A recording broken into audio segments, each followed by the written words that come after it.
Olá, esse não é um vídeo do canal original, é apenas um corte do canal oficial. E se você quer aprender a fazer cortes lucrativos e ganhar até $1000 por mês, se inscreve.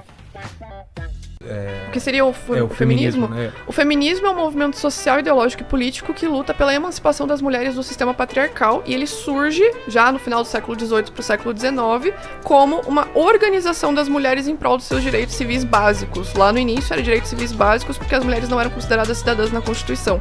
Então o feminismo surge a partir disso, né? Ele surge com grandes teóricas que vão vir com reivindicação do direito das mulheres, Mary Wollstonecraft, Olympe de Gouges, vai vir com declaração dos direitos das mulheres da cidadã, que inclusive ela vai ser guilhotinada por causa disso, né, por causa da declaração que ela pede direitos iguais para as mulheres.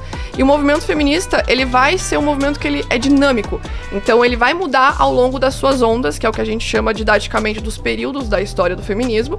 Então na primeira onda, o feminismo vai lutar por direitos civis básicos, então voto, direito de estudar, direito trabalhista, né, porque as mulheres já trabalhavam, então elas estavam lutando por direito trabalhista, de trabalhos dignos.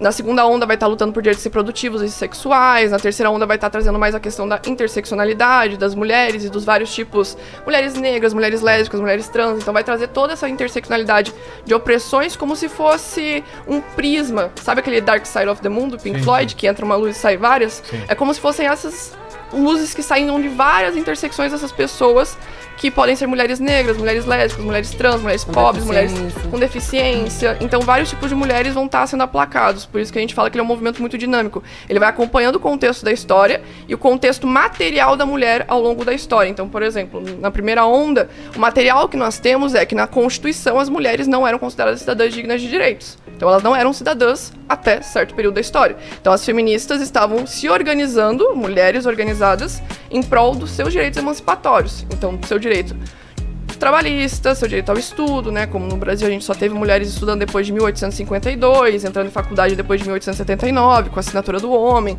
Então são várias coisas que vão surgindo ao longo da história do feminismo, que é essa organização das mulheres em prol da sua luta, que é o que a maioria das pessoas não imagina que é, né? As pessoas pensam que é totalmente outra coisa, mas eu e a Bruna, por exemplo, a gente se organiza para acolher vítimas de violência sexual, de abuso, de violência doméstica, dos mais diversos tipos de violência que a mulher pode sofrer, violência psicológica, moral, patrimonial. Então, a gente vê que, se organizando coletivamente, as nossas pautas são mais fáceis de alcançar, porque sozinhas a gente não tem voz. Então, eu gritando sozinha num espaço, ninguém vai me escutar. Agora 10, 20, 30 mulheres gritando por aquilo, as pessoas vão ter que parar para escutar. Então o movimento feminista, ele vai ser essa organização de mulheres em prol dos seus direitos. E aí vai entrar a mesma divisão que vocês trouxeram, né? Que vocês vão ter opiniões diferentes e visões diferentes. Existe isso também dentro do feminismo? Existe muito, porque o movimento feminista, ele é um movimento grande. Tá. Né? Ele é um movimento social. Como você estava falando que o Red Pill não é um movimento, o feminismo, ele é um movimento social, né? Quem estuda sociologia entende perfeitamente que ele faz parte de diversos movimentos sociais, como o movimento negro, o movimento LGBT, e nós temos um movimento focado nas mulheres, no direito das mulheres. Então, a partir desse movimento, a gente vai criar pautas, reivindicações, vai se organizar em coletivos, vai fazer essa luta em prol das mulheres que são vítimas de violência.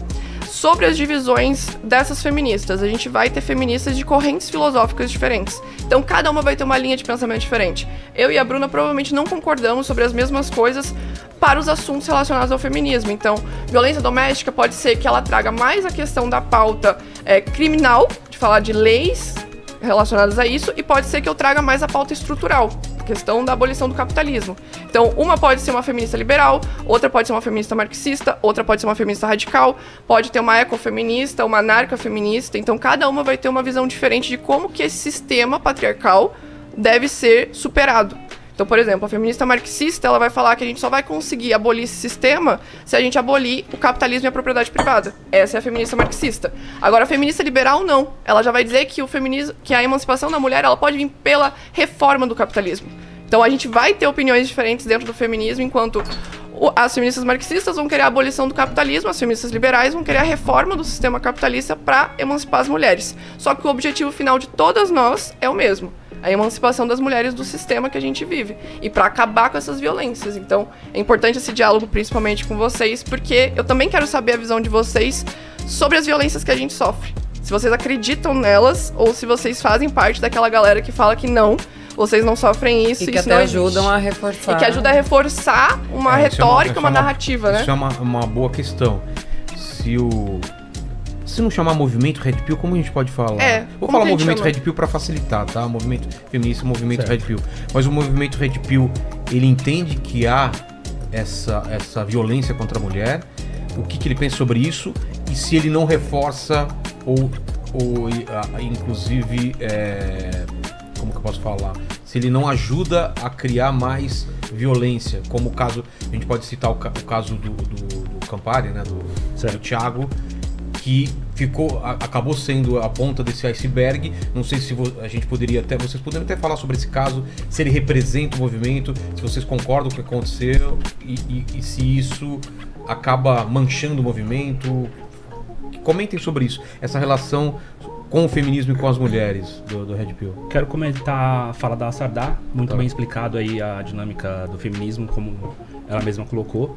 A Red Pill não é um movimento porque não tem um fim, não tem um líder, não tem um código canônico. Pautas, reivindicações. Isso, não tem algo que a gente possa eleger como um objetivo. O fim último da Red Pill é tal coisa. É uma filosofia? É como eu falei, é um compilado, entendeu? É uma forma de ver o mundo segundo várias pessoas. Então a gente fala de diversas, observações. Você tem um cara que é casado, você tem um cara que é solteiro, você tem um cara que é divorciado, você tem um cara que é pai. Então a gente fala sobre diversas questões masculinas. Tudo que envolve o universo masculino, só que são várias pessoas falando. Tá? E aí você tem muitas coisas que são consenso, como ela falou, o feminismo tem isso, mas tem muita coisa que não é. Então cada um vai naquilo que mais lhe agrada, um vai falar mais sobre crítica cultural, outro vai falar mais sobre desenvolvimento pessoal, alguns vão falar sobre vida familiar mesmo. Mas educação o Red dos Pill filhos. é uma reação ao movimento feminista? Ah, legal. Ainda bem que Boa você perguntou pergunta isso, essa, boa pergunta. Vilela. Na verdade, um dos documentários mais famosos a respeito da Red Pill foi feito por uma feminista. Foi a Cassie Jaye. A Cassie Jaye, ela começa fazendo o documentário narrando que ela é uma feminista, trabalhando na indústria cinematográfica, altamente, enfim, presença masculina, toda aquela questão. Ela vai fazer um documentário sobre o movimento do direito dos homens. Como assim? O homem tem que ter direito? Que direito é esse que os homens querem ter? Aonde os homens se sentem oprimidos? Ela começa com essa investigação, falando, né, narrando a si mesma desde o começo do documentário, indignada. Só que conforme ela vai conversando com as pessoas, entrevistando, ela chega à conclusão de que sim, existem opressões que as mulheres sofrem por causa de um recorte de gênero, isso fica muito bem evidente. E do outro lado tem as opressões que os homens sofrem, mas ninguém, ou quase ninguém, comenta. Porque o grupo do direito dos homens, e isso vem lá dos Estados Unidos, é um grupo muito pequeno. E aí a Cassie Jaye, ingenuamente, por que eu falo ingenuamente? Porque aí entra o jogo político, muitas vezes. Ela como uma feminista mais a favor de, enfim, de causas sociais, muito bem intencionada, ela vai e joga no mainstream esse documentário e é altamente massacrada. Foi ameaçada de morte, foi boicotado em Hollywood. Esse documentário só foi ao ar mesmo porque estava finalizado e caiu na internet. O documentário The Red Pill significa isso. Ela chegou com uma ideia e ela veio justamente do outro lado mostrando, não, existe sim opressão masculina, existe sim problemas masculinos que não são colocados, existem questões envolvendo, enfim, vulnerabilidade até mesmo de homens pobres, negros em comunidades americanas, altamente negligenciadas por políticas públicas e que ninguém olha para isso. Então, a questão é, os Red Pills são inimigos das feministas ou as feministas são inimigos dos Red Pills? Porque o movimento do direito dos homens, lutando por... Tem mulheres, inclusive, tem mulheres participantes, grandes teóricas que eu gosto mulheres, bastante. Inclusive mães preocupadas com os filhos. A Carrie Armstrong, por exemplo, é uma delas. E aí, ela chega a falar sobre isso no documentário.